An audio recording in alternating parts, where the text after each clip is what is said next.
अस्सलाम वालेकुम वरहमतुल्लाहि वबरकातुहू। बहुत सारे लोग, बहुत सारे नौजवान, बहुत सारे बेरोज़गार घरों में बैठे हैं कि हम कौन सा काम करें, कैसे करें, कहाँ से करें, कहाँ से शुरू करें।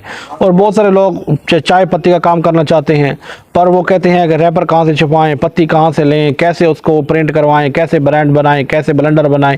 सारे चक्करों से बाहर आ जाओ। कुछ नहीं बनाना, कोई मशीन नहीं लेनी, कुछ नहीं करना। आपने सिर्फ ख़रीदना है और सेल करना है, जो दुनिया का आसान तरीन काम है।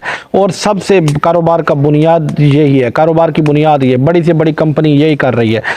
ये आपका ब्रांड है, ये पैकिंग आपकी है, ये नाम आपका है, ये इलाका आपका है, सब कुछ आपका होगा। ज़ायका कहेंगे ज़ायका आप जैसा होगा, रंग कहेंगे रंग आपको आप जैसा मिलेगा, क्वालिटी कहेंगे क्वालिटी आपको आपकी डिमांड के मुताबिक मिलेगी। जो चीज़ आप कहेंगे आपकी डिमांड के मुताबिक और बहुत कम इन्वेस्टमेंट में मिलेगी। जैसा कहेंगे वैसा बना कर देंगे। सिर्फ ख़रीदें और सेल करें और कुछ भी नहीं करना, कोई मशीनें नहीं लगानी, कोई बड़ी बड़ी गाड़ियां नहीं लेनी, कुछ नहीं करना, सिर्फ आपने सेल करना है। वो आज से शुरू कर दें। इंशाअल्लाह इन 2-4 महीनों में आप अपने पाँव पर खड़े होंगे और कारोबार कर नहीं रहे होंगे, बल्कि लोगों को सिखा रहे होंगे।